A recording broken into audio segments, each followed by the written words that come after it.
થાય મને બીજા ભવે મોક્ષની પ્રાપ્તિ થાય અને ત્રીજા ભવે મોક્ષની પ્રાપ્તિ થાય મને બીજા ભવે મોક્ષની પ્રાપ્તિ થાય અને ત્રીજા ભવે મોક્ષની પ્રાપ્તિ થાય મને બીજા ભવે મોક્ષની પ્રાપ્તિ થાય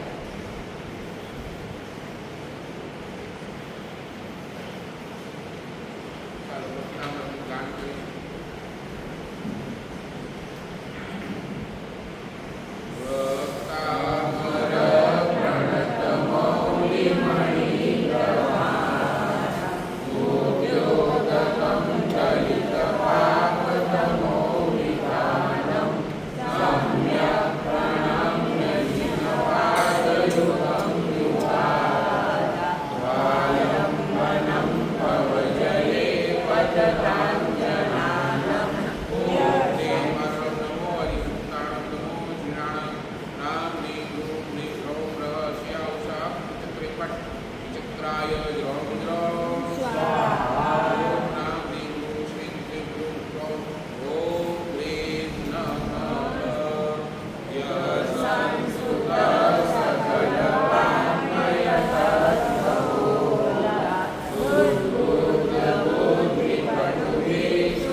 देवादिदेव ऋषभदेव परमात्मा की परम पावनीय स्तुति पूज्यपाद शासन प्रभावक एवं आचार्य भगवत मानपुर श्री महाराजा साहेब अंधारी कोठड़ी अंदर के परमात्मा ने याद करी एक एक स्तुति की रचना करी है। 4 स्तुति आपणे जोई लीधी। गई काले आपणे बात करेली कि भाई अपना जीवन की अंदर जिज्ञासा होनी चाहिए।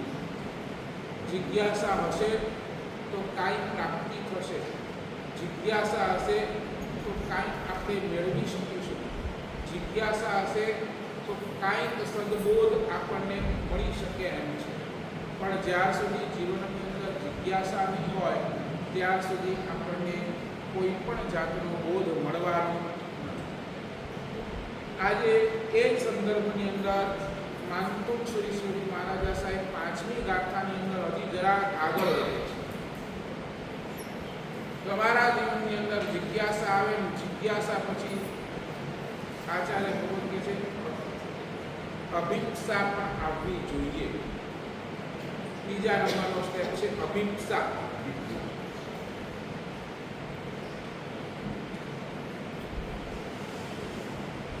અભિપ્સાનો અર્થ આપણે થોડુંક વિચારીએ. નાનકડું એક્ઝામ્પલ આપો. અભિપ્સા, તમે ઓફિસે ગયા છો અને સાંજના ટાઈમે ઓફિસથી પાછા આવ્યા. તમને છે ને બહુ તરસ લાગી છે, બહુ તરસ, પાણી પીવું છે. ઓફિસથી ઘરે આવ્યા, ઘરે તમે સોફા ઉપર બેઠા છો, દીકરાને કીધું છે કે પાણી લઈ આવો અને દીકરો પાણી લેવા ગયો છે.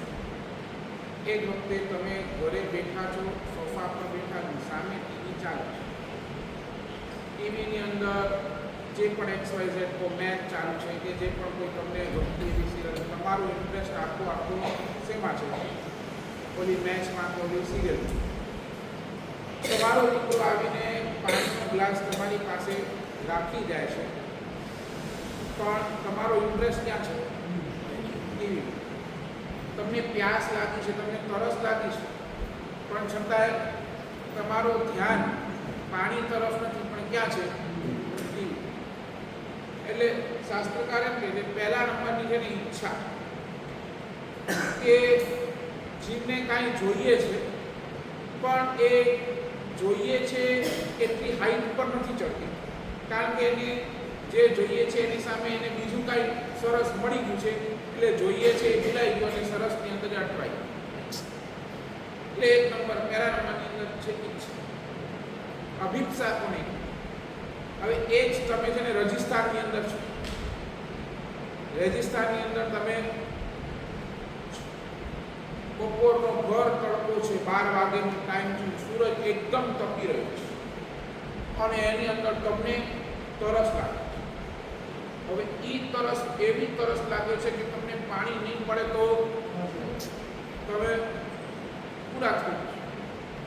અને દૂર તમને એને એક સરસ મજાનો માટલો દેખાય છે પાણીનો, અને એ પાણીનો માટલો એની અંદર પાણી હોય છે એવા ભાવના સાથે તમે એ દિશા તરફ આગળ વધો. તમારી સાથે તમારો મિત્ર જ્યારે યાર પાણી છોડ, હમણાં પાણી પછી પીજે, ચાલ પહેલા આપણે બેસીને અહીંયા સોદો કરી લઈએ. સમજ્યા છે તમને? તમે શું કહેશો?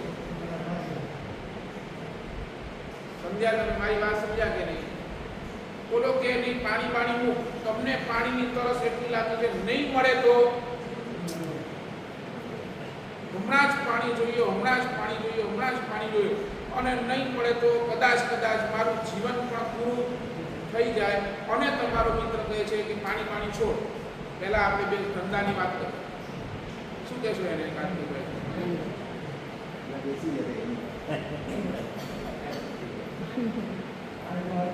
તમે પાણી પાસે પહેલા જશો કે ધંધા માટે? બરાબર ને? તમે કહેશો અરે આ ધંધાને મૂક, ધંધા જીવતો હોઈશ તો ધંધો કરી શકીશ, અને જીવતો જ નહીં તો તારા ધંધાને શું કરવાનો?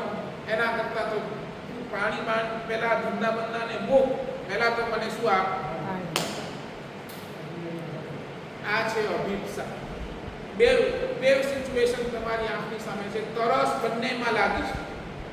પહેલામાં તરસ લાગી છે, પણ એને છે ને સામે બીજું કાંઈ મળી ગયું, એને ગમતું મળી ગયું, એટલે એ વખતે તરસની જે ઈચ્છા હતી એ સાઈડ પર રહી ગઈ, અને જે બીજું હતું એની અંદર એ ખોવાઈ ગયું. એની નામ ઈચ્છા.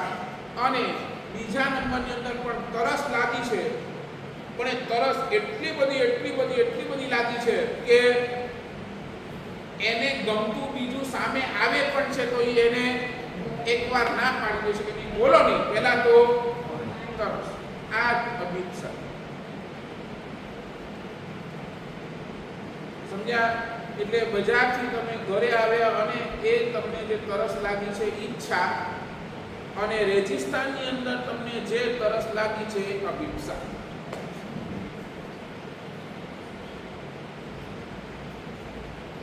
એના વગર તો ચાલશે જ નહીં, ચાલશે જ નહીં, ચાલશે જ નહીં. એનું નામ અભિપ્સા.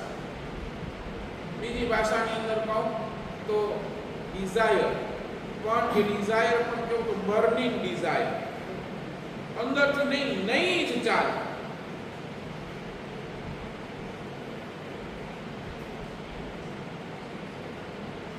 એને શાસ્ત્રકાર કહે છે અભિપ્સા.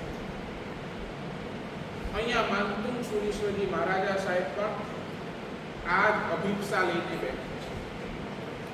5મી ગાથાની અંદર એની અભિપ્સા સામે દેખાઈ છે, સામે. માંતુંગ સુરી 5મી ગાથાની અંદર એમ કહી રહ્યા છે, પ્રભુ ભલે ને આપના ગુણો અપાર છે અને એને આપના ગુણોને ગાવા માટે કદાચ મારી બુદ્ધિ પણ ટૂંકી પડે છે, કદાચ મારી બુદ્ધિ પણ ટૂંકી પડે છે. હું આપની ગુણગાન ગાવા માટે તૈયાર પણ થયો છું. લોકો કદાચ મને પાગલ પણ કહે, પણ ભગવાન એનાથી મને કાંઈ ફરક પડતો. બુદ્ધિ વગરનો હું તમારા ગુણગાન ગાવા માટે તૈયાર થયો છું. અને કોઈ આવીને કે ભાઈ તારો ગજો શું, ભગવાનની સ્તુતિ કરવાનો, ભગવાનના ગુણો ગાવાનો તારો ગજો શું?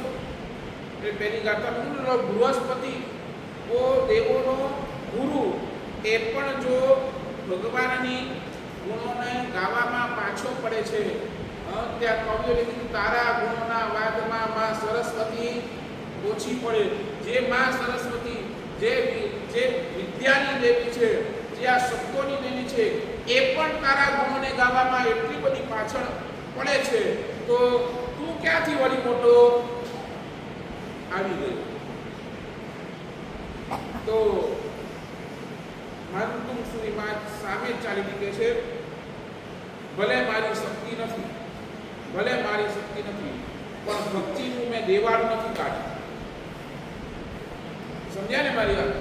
ભલે મારી શક્તિ નથી કે હું ભગવાન તારા ગુણગાન નહીં ગાઈ શકું, પણ ભક્તિનું મેં દેવાળું કાઢ્યું નથી. અંદરમાં એટલી ભક્તિના ધસમસતા પૂર વહી રહ્યા છે કે હવે મારી શક્તિ હોય કે ન હોય, પણ છતાંય મારે આદેશ્વર દાદા તારા ગુણગાન ગાવા છે. આને કહેવાય અભિપ્સા. અને આ ગાથાની અંદર ઉદાહરણ આપે છે, બહુ સરસ મજાનું ઉદાહરણ છે. વર્ણી, મૃગ શબ્દ આવ્યો છે. મૃગ વર્ણી છે. વર્ણીએ તાજા બચ્ચાઓને, પોતાના બચ્ચાને જન્મ આપે છે. સામે દેખે જન્મ આપીને હજી થોડી નિરાંતની પળમાં બેઠી છે, અને એ જ વખતે ઓલો જંગલનો સિંહ આવે છે, જોઈ જાય છે વર્ણી, બચ્ચો આપે છે, સિંહ પાસે આવે છે, અને સિંહ ઓલી હરણીને કહી દે આજે તો મારે જલસા છે. હવે હરણીનું બચ્ચું હોય, તાજો જન્મેલો હોય, તો એનો માંસ પણ મીઠો હોય ને બીજી ભાષામાં એને બહુ ગમે. એટલે સિંહ તો કહી દે છે, હાડ કરીને કહી દે છે આજે તો મારો જલસો છે, આજે તો બહુ સરસ ખાવાનું મને મળશે. હમણાં જ મન થાય છે કે આ બચ્ચાને હમણાં જ ખલાસ કરે. અને એ વખતે ઓલી હરણી કે માં એ સિંહને સામે પડે છે. સાચું બોલો, એ હરણીની તાકાત શું? તાકાત શું? કઈ નહીં. એ સિંહને હરાવી શકે એવી છે કે ભલે હું તારાથી રોજ ભાગું છું, ભલે હું તારાથી રોજ ભાગું છું, મારો જીવ બચાવવા માટે રોજ ભાગું છું, પણ આજે હું તારી સામે લડીશ. કારણ શું હતું? એનો અંદરનો શું જાગ્યો એ વખતે? માં અંદરની માં જાગી. ઘરની પોતાનો જીવ બચાવવા માટે ભલે દોડતી જાય, પણ એના કોઈ માના દીકરા ઉપર આવે ને તો માં એની સામે શું બની જાય? ઢાલ બની જાય. મને ભલે ગમે એ થઈ જાય, પણ મારા બચ્ચાને કાંઈ થવું જોઈએ નહીં. એવા સ્થિતિની અંદર તમે ઓલા હરણીને શું કરશો? ગાંડી કહેશો? અરે અક્કલ છે તારામાં? ક્યાં તું ઓલો સિંહ અને ક્યાં તું ગરીબી? હા, તું ઓલી સામે ક્યાં ટકી શકવાની? તારો છુંડો નીકળી જ જવાનો છે. તમે એને એ વખતે શું કહેશો? તમે એને ગાંડો કહેશો કે તમે એને બિરદાવશો? હરકભાઈ, શું ગાંડો કહેશો કે બિરદાવશો? એ વખતે એ માને પણ બિરદાવવાનું મન થઈ જાય. ભલે આની અંદર શક્તિ નથી, પણ પોતાના બચ્ચાને બચાવવા માટે એ પોતાના જીવનું પણ બલિદાન આપવા માટે. તેમ તમે મને પૂછો, તારી અંદર સમર્થતા નથી કે તું પરમાત્માની ભક્તિ કરી શકે, પણ આજે ભક્તિના પ્રભાવે એ ભક્તિની શક્તિ છે જે મને બોલવા માટે શું કરી રહી છે?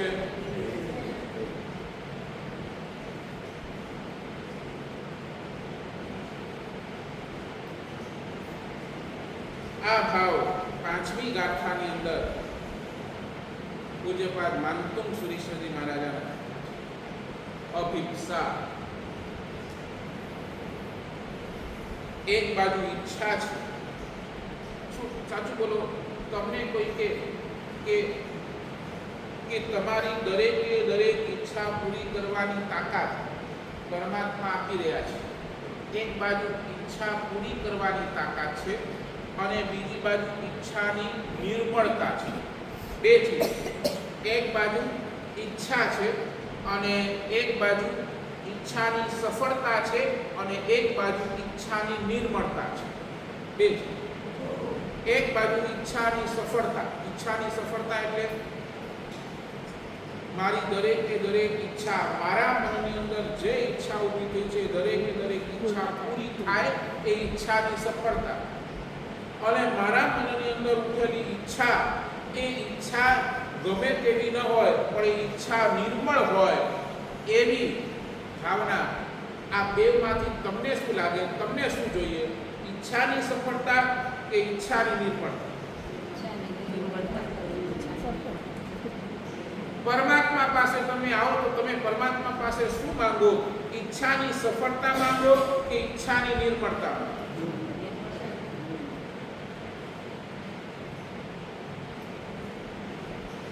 સમજાય? હું બજારની અંદર જાઉં અને મને મારી સારી એવી કમાઈ થાય, ભગવાન આપની કૃપાથી હું બજારની અંદર જાઉં અને હું ધૂમ કમાઉં, આ છે ઈચ્છાની સફળતા. હું બજારની અંદર જાઉં અને પરમાત્મા આપની કૃપાથી મારી પાસે પૈસો આવે તો એ પૈસાને હું ક્યાંક સદુપયોગ કરું, એ છે ઈચ્છાની નિર્મળતા. What do you like? સમજાય છે ને? બે ચીજ છે. એક બાજુ તમે કોઈ ઈચ્છાની સફળતા, બજારમાં જાઓ અને મને પૈસો મળે, ધૂમ કમાવું, બહુ કમાવું, એ છે ઈચ્છાની સફળતા. અને બીજી બાજુ છે ઈચ્છાની, આપની કૃપાથી પૈસો મળે તો એ પૈસાનો સદુપયોગ કરવાની મને બુદ્ધિ મળે, એ છે ઈચ્છાની. આપણે શું રાખીએ?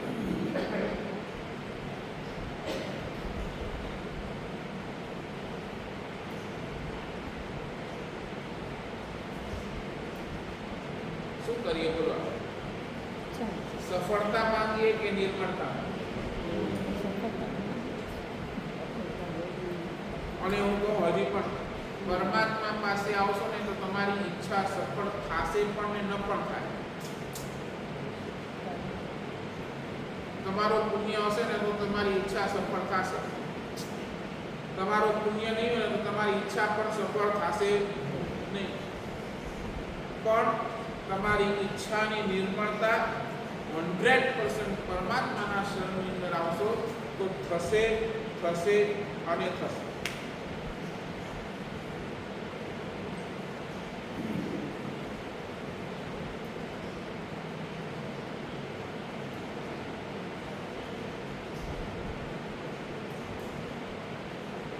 શું લાગે છે? કેટલાય પ્રસંગ તમારા જીવનની અંદર આવી જતા હશે, કેટલાય પ્રસંગ.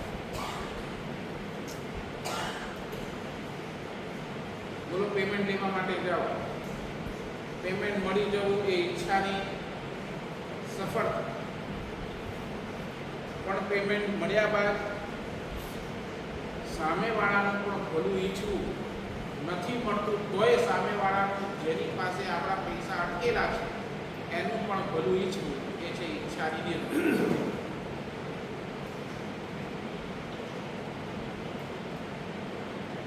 સાચું બોલો, પેમેન્ટ મળવું એ કે સામેવાળાનું ઘનોત્પન્ન નીકળી જાય એ.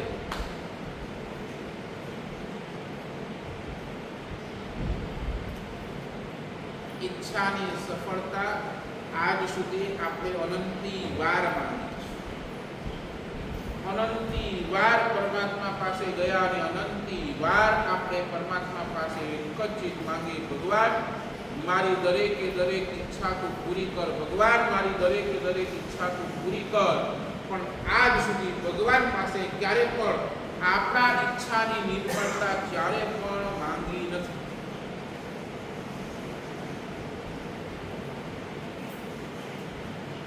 ક્યાં ચૂક્યા આપણે? આ ખાલી વિચાર તો કરો, મનની અંદર ખાલી એક વિચાર તો કરો, આપણે કઈ દિશાની અંદર દોડી રહ્યા છીએ?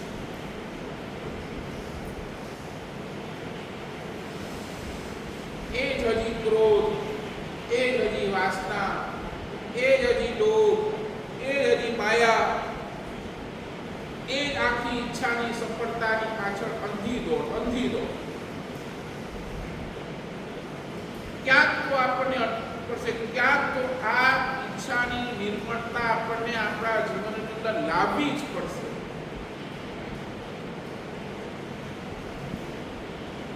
નહીં તો આ ઈચ્છાની નિર્મળતા નહીં આવે ને તો અનંત સંસાર, અનંત દુઃખમય સંસાર તમારે આગળ રાહ જુએ છે.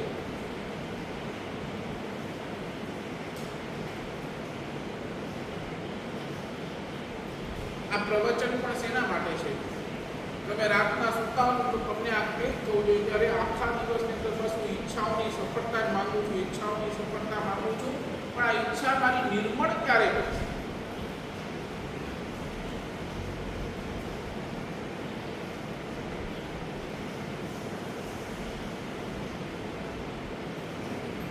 નંબર 1 જિજ્ઞાસા, નંબર 2 અભિપ્સા. એટલે અભિપ્સા એટલે બર્નિંગ ડિઝાયર, અને બર્નિંગ ડિઝાયરની અંદર પણ મારી ઈચ્છા નિર્મળ બને એવી.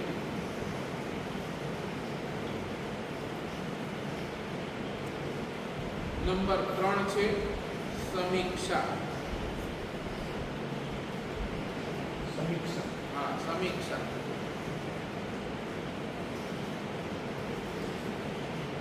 સમીક્ષા એટલે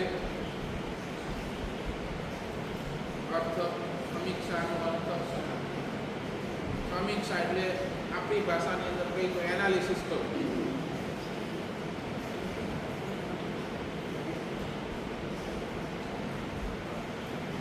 બેનું એનાલિસિસ કરવાનું. મારી પાસે ગુણ કેટલા છે અને મારી પાસે દોષ કેટલા છે. આત્માના ગુણોની સમીક્ષા અને મનની અંદર રહેલા દોષોની સમીક્ષા.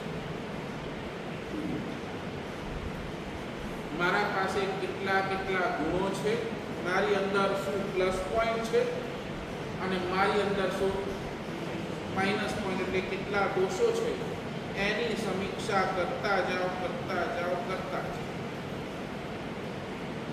મારી પાસે ક્ષમા છે તો ગુણ છે, અને એ જ મારી પાસે ક્રોધ છે તો એ દોષ છે. ક્યારેક બેસીને આ ચેક કર્યું છે? ક્યારે તમે તમારા જીવનની અંદર બેસીને આ ચેક કર્યું છે કે મારી પાસે છે શું? ઘણી વખત આપણે ચેક કરીએ છીએ કે મારી પાસે પ્રોપર્ટી કેટલી, મારી પાસે પૈસા કેટલા, મારી પાસે રિલેશનવાળા કેટલા, ઘણી વખત મારી સાથે કોણ. આ ઘણી વખત તમે તમારા જીવનની અંદર ચેક કર્યું છે. રાતના બેઠા હશો ને ક્યારેક તમને આવો વિચાર આવશે કેટલું જરાક મારે કેલ્ક્યુલેશન તો કરવા દે, કેટલું છે કેટલું નહીં. ઘણી વખત તમારા મનની અંદર આવ્યો છે, પણ ક્યારેક તમે એવું નથી વિચાર્યું કે મારી પાસે દોષો કેટલા છે, મારી પાસે ગુણો કેટલા છે.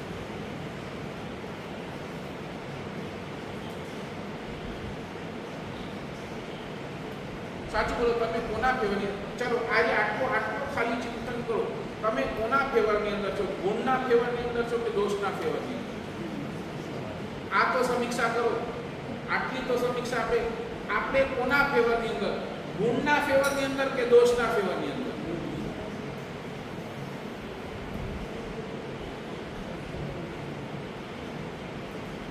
હજુ બોલો, ક્રિટિકલ પોઝિશન જ્યારે આવે, ક્રિટિકલ પોઝિશન, તમે કોનો સપોર્ટ, કોનો ઉપયોગ લો છો એ ડિસાઈડ કરે કે તમે કોના ફેવરની અંદર છો. સમજાય ને? ક્રિટિકલ પોઝિશન એટલે નહીં સમજાય? ક્રિટિકલ પોઝિશન એટલે ક્રિટિકલ પોઝિશન એટલે કોની કહેવાય? ક્રિટિકલ પોઝિશન એટલે અણીના સમયની અંદર તમે કોનો ઉપયોગ કરો છો? ગુણનો ઉપયોગ કરો છો કે દોષનો ઉપયોગ કરો છો? એ બતાવે કે તમે કોના ફેવરની અંદર છો. એક્ઝામ્પલ, તમને કોઈએ ગાળ આપી, આ છે ક્રિટિકલ પોઝિશન, બરાબર. હવે આ ગાળ આપી એટલે તમે કોનો ઉપયોગ કરો? ક્રોધનો ઉપયોગ કરો કે ક્ષમાનો ઉપયોગ કરો?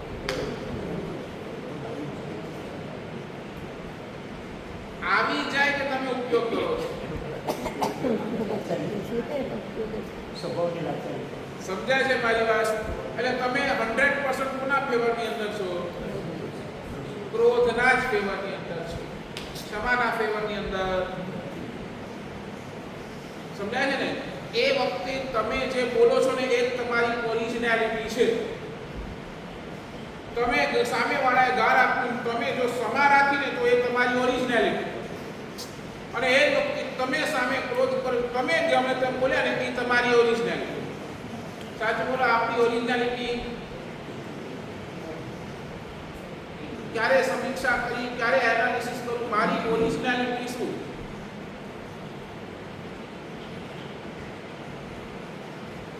રાતના બેસીને ચોપડો જુઓ ને, કેટલો પ્રોફિટ થયો, કેટલો લોસ, કેટલી આવક, કેટલી જાવક, આ સમીક્ષા કરો તો રોજ આપણે સમીક્ષા કરો ભાઈ.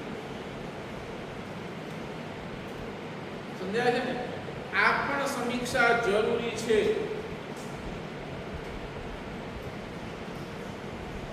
બોલો, પેશન્ટ પણ છે ને રોજ સમીક્ષા કરે પોતાની, રોજ એનાલિસિસ કરે.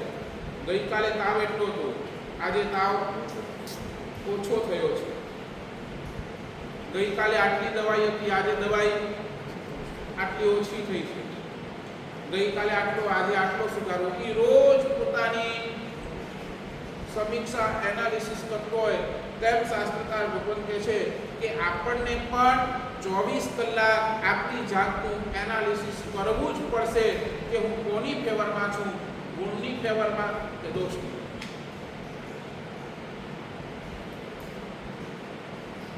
આ સ્થિતિ કેવી રહી છે? જે મન આત્માનો ગુલામ હતો ને, જે મન આત્માનો ગુલામ હતો, આપણે એને, એ જ મનને આપણે માલિક બનાવી દીધું.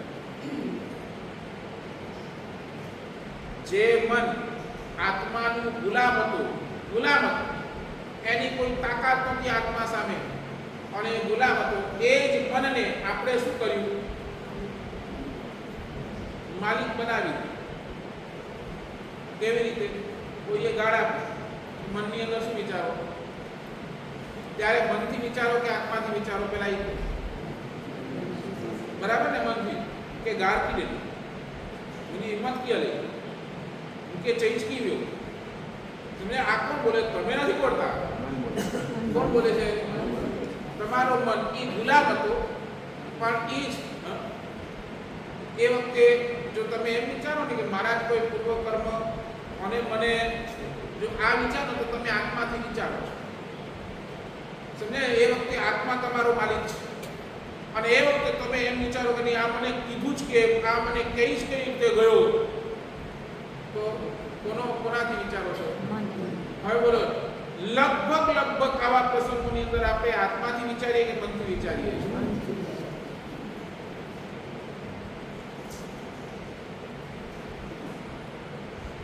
ક્યારે પછી આ આત્માને જીવતો કરશો? હવે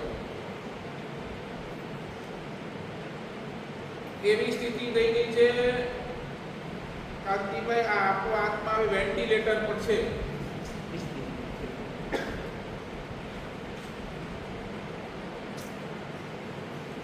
વેન્ટિલેટર સમજો તો ઈ તમને પુકારી કે છે, એક વખત તો મારી સામે જો, એક વખત તો મારી સામે જો.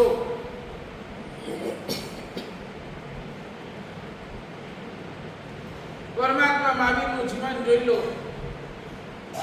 આખા સાધના કાળની અંદર એમને ક્યારે પણ પોતાના મનની સાંભળી નથી, ક્યારે પણ. એ 24 કલાક એનાલિસિસ એ જ કે મારા આ બધા દોષો ક્યારે દૂર થાય, મારા આ કર્મો ક્યારે દૂર થાય, ક્યારે દૂર થાય, ક્યારે દૂર થાય. 24 કલાક એ જ ધ્યાન. ધ્યાન એટલે શું કીધું? ધ્યાનમાં કરવાનું શું બોલો? મેડિટેશન. નીકળ્યા છે બધા મેડિટેશન વાળા, શું કે તમને? બસ આંખો બંધ કરો. આંખો બંધ કરીને શું કરવાનું? તમારા શ્વાસો ઉપર ધ્યાન કરો. બસ આ મેડિટેશન થઈ ગયું પૂરું. જીન શાસનનો ધ્યાન યોગ આનાથી કઈ ગણું આગળ છે, કઈક ગણું આગળ છે. તમે ખાલી આંખો બંધ કરીને આ ખાલી પણ એનાલિસિસ કરો ને કે મારા અંદર ગુણો કેટલા છે, મારા અંદર દોષો કેટલા છે, આ એનાલિસિસ પણ જો તમે કરતા થઈ જશે ને તો એ શાસ્ત્રકાર કે તમે ધ્યાનમાં છો. You are in meditation. અને એ એનાલિસિસ કરી તમે તમારા અંદર રહેલા દોષોને દૂર કરવાનો પ્રયાસ કરો, દૂર કરવાનો. મારામાંથી આ ક્રોધ જાય, મારામાંથી આ માન જાય, લોભ જાય, માયા જાય, મારા રાગ દ્વેષ ઘટે. આ જો તમે પ્રયાસ કરો ને તો 100% તમે મેડિટેશનમાં છો. સમજાય? કે ખુલ્લી આંખે મેડિટેશન. ખુલ્લી આંખે તમારા મનનું ઓપન હાર્ટ સર્જરી.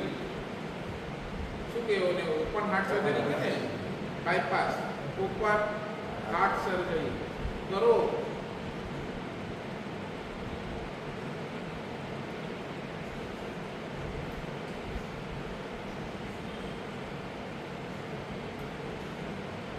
આ પ્રવચન કઈ ટાઈમ પાસ માટે નથી આપવું. તમારા અંદર આ જગાડવું છે. તમારા અંદર આ જગાડવું છે કે નહીં હું મારા અંદરના શું દોષોને જોતો થઈ જાઉં.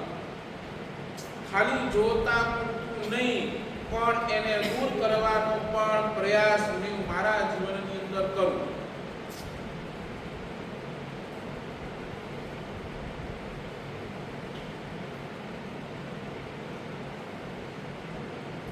શાસ્ત્રકાર તો એટલે સુધી કે છે આપણા છે ને પુણ્ય બહુ ઓછા છે, હમણાં આપણને સાક્ષાત ભગવાન નથી મળ્યો. એટલે બીજી ભાષાની અંદર કહીએ તો આપણો ભગવાનનો વિરહ કાળ ચાલે છે. બરાબર? સાક્ષાત ભગવાન આપણને નથી મળ્યા, પ્રતિમા સ્વરૂપે ભગવાન મળ્યા છે, વાત બરાબર. પણ એ શાસ્ત્રકાર એમ કહે છે કે હમણાં આપણને સાક્ષાત ભગવાન નથી મળ્યા, એ ભગવાન સાથેનો આપણો વિરહ કાળ ચાલે છે.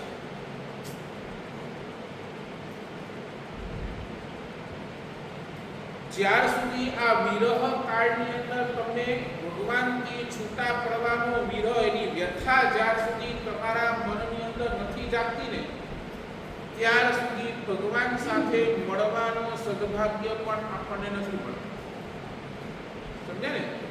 વિરહ કાળ અને બીજી બાજુ છે મિલન કાળ. ભગવાન સાથે સાક્ષાત ભગવાન આપણને મળી જશે. બરાબર? એ સમય અને હમણાંનો સમય એટલે કે વિરહ કાળથી આપણને ભગવાન સાક્ષાત ક્યારે મળશે? જ્યારે મનની અંદર છે ને આ વ્યથા જાગશે તો, આત્માની અંદર વ્યથા જાગશે તો. આ વિરહ કાળ અને આ મળવાનો કાળ, એના વચ્ચેના પીરિયડને શાસ્ત્રકાર કીધું છે મંથન કાળ.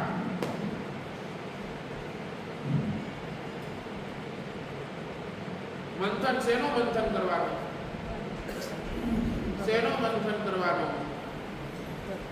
ખાલી પોતાની જાતને રાખો અને એની સામે ભગવાનને રાખો. મંથન શેનો? એક બાજુ પોતે છું અને બીજી બાજુ ભગવાન છે. ભગવાન હું કેવું? ભગવાન આપ કેવા? આપ અનંત ગુણોથી ભરેલા છો અને એની સામે હું અનંત દોષોનો માલિક. આપની પાસે ક્ષમા ભરપૂર ક્ષમા. કેવા હલકા લોકોને પણ આપે. બોલો, ગોવાળીઓ કારમાં ખીલા તૂટી ગઈ, ભગવાને થયું કે ચા નથી કરી.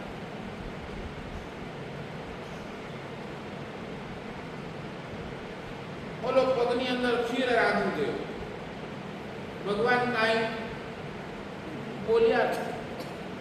પછી એ દેવનો ઉપસર હોય, પછી એ મનુષ્યનો ઉપસર હોય, કે પછી એ તિર્યજનો ઉપસર, બધા જ ઉપસર્ગો ભગવાને, અને એની સામે આપણી જાતને રાખો.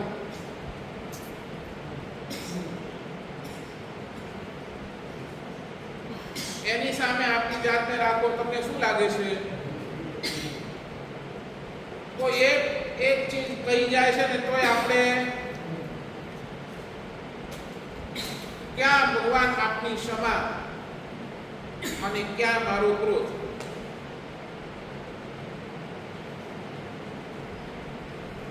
ક્યાં ભગવાન આપની નમ્રતા? ભગવાનની નમ્રતા શું હાઈટ પર છે? હાઈટ. બોલો, ગૌતમ સ્વામી પરમાત્મા પાસે જાય છે, ઇન્દ્ર ભગવાન સાથે લડવા માટે, ભગવાનને હરાવવા માટે, ભગવાનને જીતવા માટે. અહંકારની ટોચ પર ચડેલો છે અને એ ભગવાન સામે જાય છે. સાચું બોલો, તમને હરાવવા માટે આવ્યો છે, તમને હરાવવા માટે કે કોઈ તમને સંભળાવવા માટે, કોઈ તમારી સાથે વાદ વિવાદ કરવા માટે આવ્યો. તમે એને પ્રેમથી આવકાર આપો કે પછી, સમજે ને મારી વાત શું કહું છું? તમે એને પ્રેમથી આવકાર આપો કે પછી એને હડકાવી નાખો? અને એ જ પરમાત્મા છે. એના પ્રત્યેનો હૃદયનો પ્રેમ એટલો જબરજસ્તી આવ્યો છે, ખબર પડી છે. કેવલ જ્ઞાનની અંદરથી જોઈ લીધું છે કે આ ઇન્દ્રપુતિ આવ્યો છે અને જે પ્રેમના મીઠા શબ્દો પરમાત્મા બોલે, હે ઇન્દ્રપુતિ, તું સુખેથી આવ્યો ને, તું આરામથી આવ્યો ને, એ જે મીઠાશ હતી ને, એ મીઠાશે અડધું કામ કરનાર. સમજે છે? અડધું કામ એટલે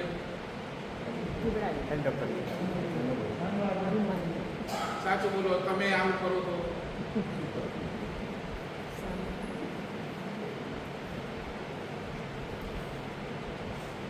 ન ફાવે.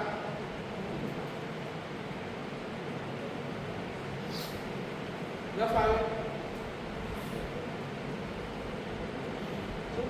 ફાવે કે ન ફાવે? શું વાંધો શું?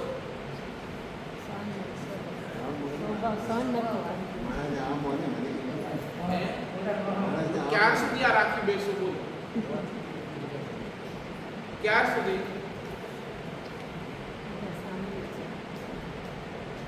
આ હક રાખીને બેસું ને તો છેલ્લે જશું ને તો ચાર ખબાઈ નહીં મળે.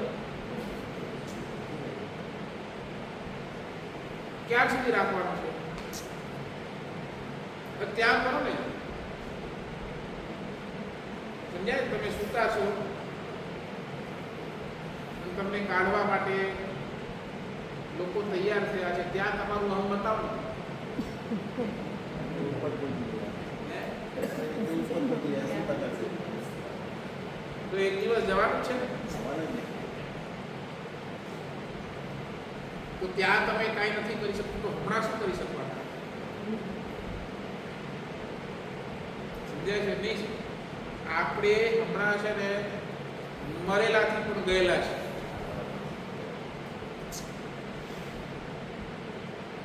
આપણી સ્થિતિ એવી. ભગવાન ગુરુ ભગવાન ઘણું આપણને સુધારવા માટે માંગે છે, ઘણું આપણને ટ્રાય કરે છે, પણ આપણને સુધરવું. તમે ખાલી એને આ બહાનું આપો છો, અમારો સ્વભાવ. સાચું બોલો, ધારો છો ને તો તમે બધું સ્વભાવ ચેન્જ કરી શકો.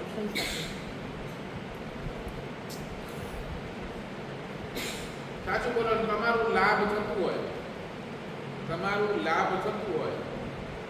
અને તમને કોઈ ગાળ આપતું,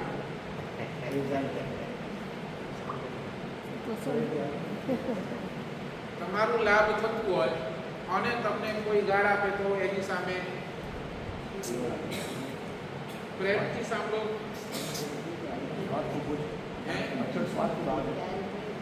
એ ત્યાં સ્વાર્થ ઉભો છે એટલે તમે તમારા સ્વભાવને બદલી નાખો. તો કમસે કમ એટલું તો વિચારો કે આ ભાવના સ્વાર્થ ખાતર, આ ભાવના માત્ર સ્વાર્થ ખાતર હું મારો સ્વભાવ બદલવા તૈયાર છું. મારો ભાવ ન બગડી જાય એ સ્વાર્થ ખાતર પણ કદાચ આપણે આપણો સ્વાર્થ બદલવા તૈયાર નથી ને, તો સમજી લેજો આપણાથી મૂકો બીજો છે.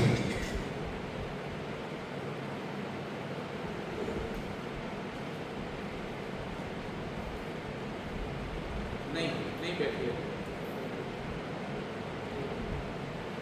શું બોલો? આજથી થોડો મંથન કરશું. ખાલી એટલું એનાલિસિસ તો કરો, મારી અંદર કેટલા દોષ.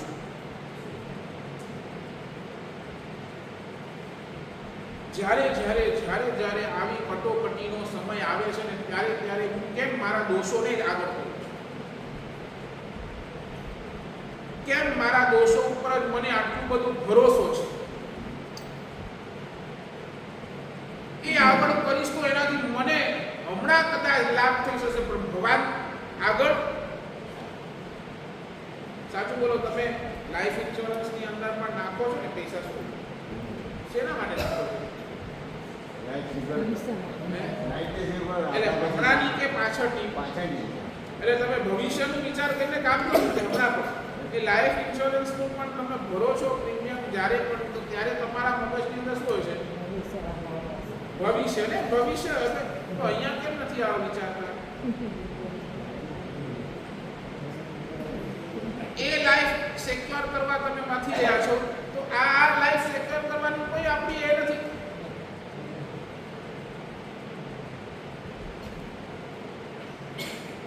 એક લાઈફ ઇન્સ્યોરન્સ તમને ગયા પછી બેનિફિટ, તમને તો કઈ નથી મળવાનું. અને એ લાઈફ તમે સિક્યોર તમને ગયા પછી પણ તમને બીજા ભવની અંદર કામ આવવાનો જ.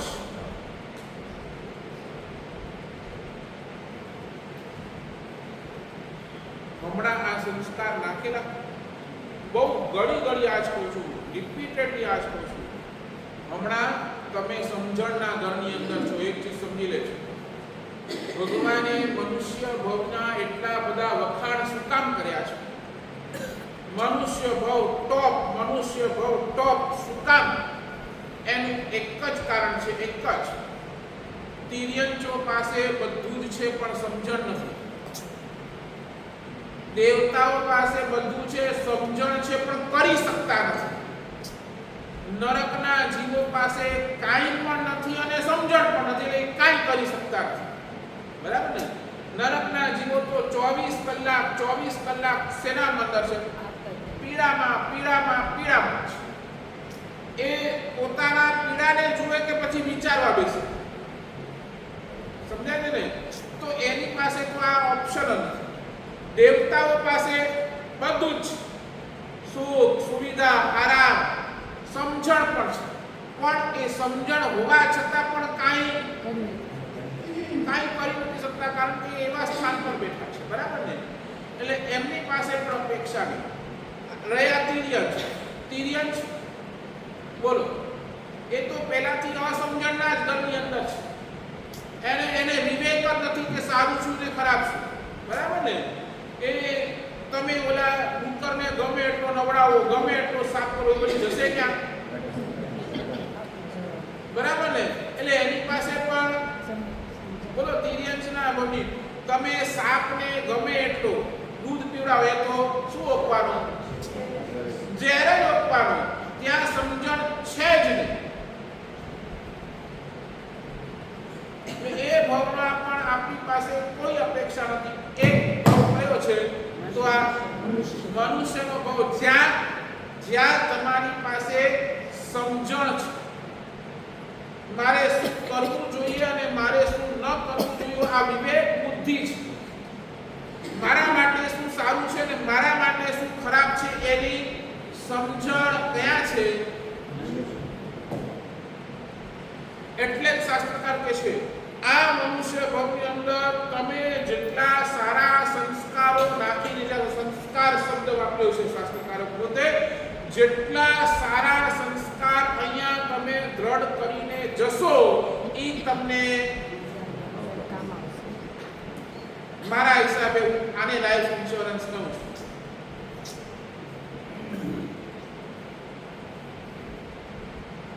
તમારી પૈસાની મૂડી અહીંયાની અહીંયા જઈ જશે, તમારા પૈસા અહીંયા ને અહીંયા લઈ જવાના છે. જે તમારી સાથે આવશે ને એ તમારા સંસ્કારોની મૂડી હશે, જે ભવાંતરની અંદર તમારી સાથે ચાલશે. શું બોલો? શેના સંસ્કાર નાખવા છે? સારાના કે ખરાબના? નક્કી કોને કરવાનું? બોલો. એટલે આજથી પ્રીમિયમ ભરવાનું ચાલુ કરો. એવરીડે પ્રીમિયમ બોલો તો તમને પ્રીમિયમ કેટલા? 3 મહિને 3 મહિને, 6 મહિને, 12 મહિને. આ તો એવરીડે પ્રીમિયમ. શું કાંતિભાઈ, આજથી ચાલુ? આ કે ના તો બોલો, પ્રીમિયમ ચાલુ કે નહીં? મારે કઈ જોતું નથી. બોલો તો છે ને, હજી તમારું કમિશન લે એજન્ટ તો બોલો, હજી તમને કમી મારે કાંઈ? ચાલો એ પ્રીમિયમ બોલાવો તો ખરા.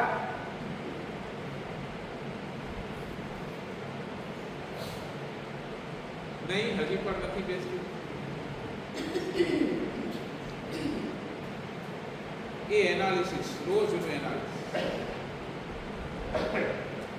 સારા સંસ્કારોની મૂડી મારી પાસે કેટલી? સારા સંસ્કારોનો જમા પાસો મારી પાસે કેટલો? એ રોજનો એનાલિસિસ. જોશે જ, નહીં તો સમજી લેજો બધું જ મળ્યું, બધું જ મળ્યું પણ કાંઈ નથી મળ્યું. બધું જ મળ્યું. તમે કહો આ ભોગની અંદર શું નથી મળ્યું? પંચ ઇન્દ્રિય શરીર મળ્યું, આંખ બરાબર, કાન બરાબર, નાક બરાબર, આ જબાન બરાબર, હાથ પગ બધું જ બરાબર મળ્યું. તમે કહો મારી પાસે પૈસો બરાબર મળ્યો, વૈભવ બરાબર મળ્યો, ઘર પરિવાર બધું જ બરાબર મળ્યું.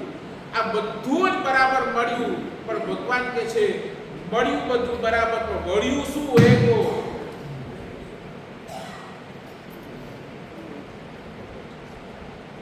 શું વળ્યું?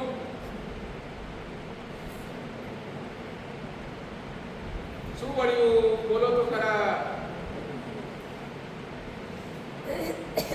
નહીં?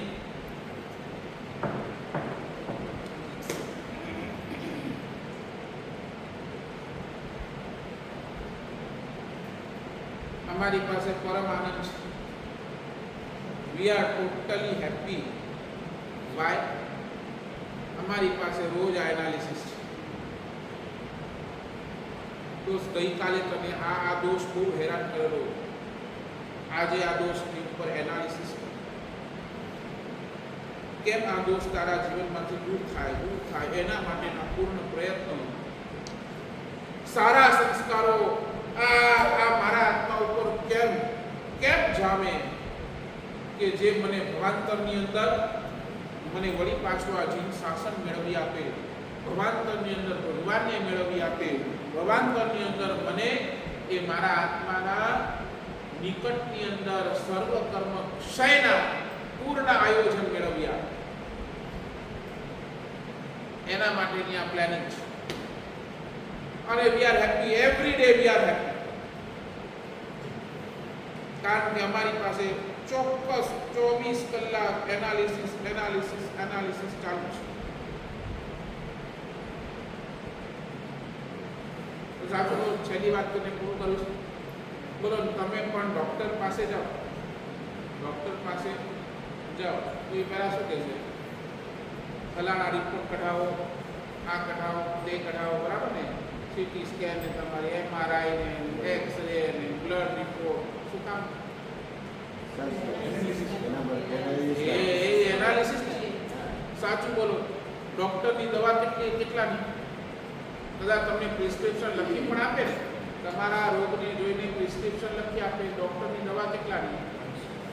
500 રૂપિયા, 1000 રૂપિયા. એની સામે આ તપાસની કેટલાની? સાચું બોલો, મોંઘું શું? નહીં સમજ્યા? હજી મારી વાત નહીં સમજી. મોંઘું એનાલિસિસ બસ માથાકૂટ એમાં જ છે. રોગ પકડાઈ જાય ને દવા સહેલી છે. રોગ પકડાઈ જાય ને તો દવા સહેલી છે. પણ અહીંયા તકલીફ શું છે? પકડાતો નથી કે તમે પકડતા નથી.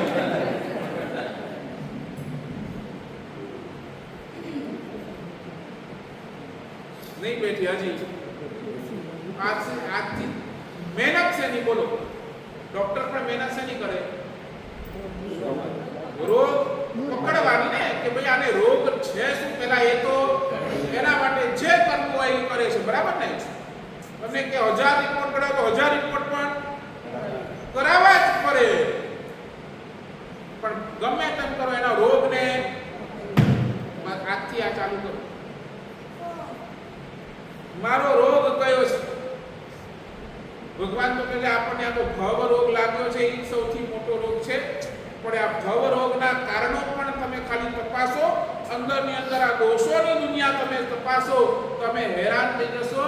એક દોષ નહીં, હજારો દોષની લાઈન આપણા ઉપર લાગી છે. કોઈ એક દોષ હોય ને, એક બીમારી હોય ને તો હજી સમજાય, પણ અહીંયા તો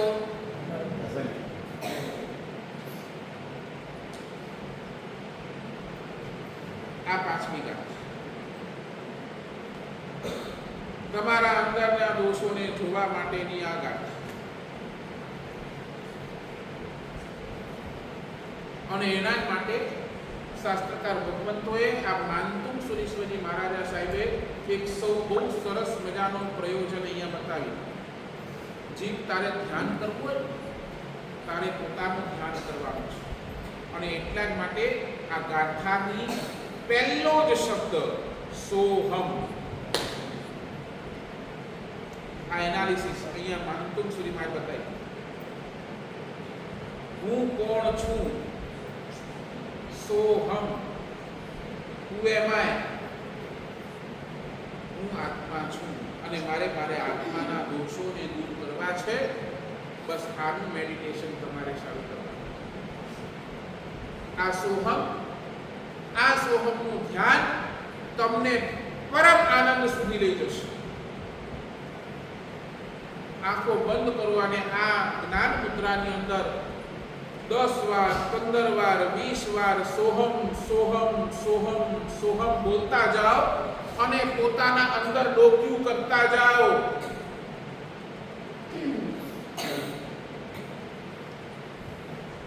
અને ડોક્યું કરતા કરતા પોતાની જાતને વિચારો, મારા અંદર કેટલા દોષો છે, મને આ દોષોને દૂર કરવા માટેના પ્રયત્ન કરવા છે, મને આ દોષોને દૂર કરવા છે. મને સર્વ ગુણ સંપન્ન બનવું છે.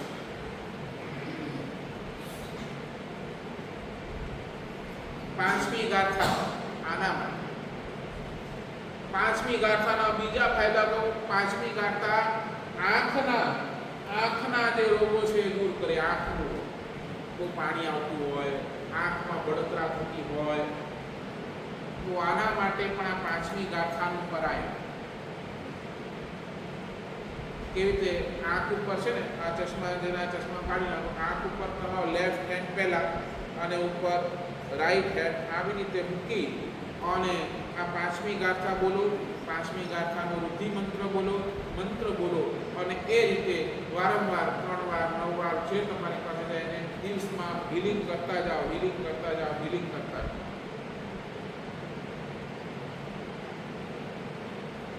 તમારા ઘરની અંદર આ પાંચમી ગાથાનો બીજો લાભ હજી આજે લાભ આપું છું ને, તમે આ પ્રયોગ કરજો, 100% તમને આની અંદર સક્સેસ મળે. તમારા ઘરની અંદર સંપન્ન હોય ને, ઘણા ઘરોની અંદર હોય છે, પિતા પુત્રનો નથી સાંભળતો, પુત્ર પિતાનો નથી સાંભળતો, સાસ વહુની નથી સાંભળતો, જે પણ ક્લેશ છે, ઝઘડા છે, ઘરની અંદર ટેન્શન્સ છે, એકબીજાના સંપ તૂટ્યા છે, તો આ પાંચમી ગાથા એ પરિવારની અંદર સંપ, પરિવારની અંદર આનંદ વધારવા માટેની ગાથા છે. આજે એક નાનકડો પ્રયોગ તમે કરજો. એ નાનકડો તમારા ઘરનો ફેમિલી ફોટો ને, એ ફેમિલી ફોટો લઈ લેવાનો. આખું જે ફેમિલી ફોટો હોય એ લઈ એના પાછળના ભાગની અંદર આ પાંચમી ગાથા આખી લખી નાખો.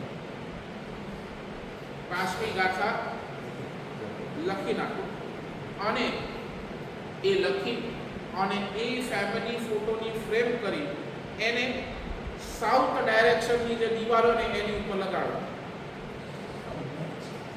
હા, સાઉથની જે દિવાલો ને, સમજો આ સાઉથ છે અને આ દિવાલ છે, તો એના ઉપર તમારે એ ફ્રેમ લગાડો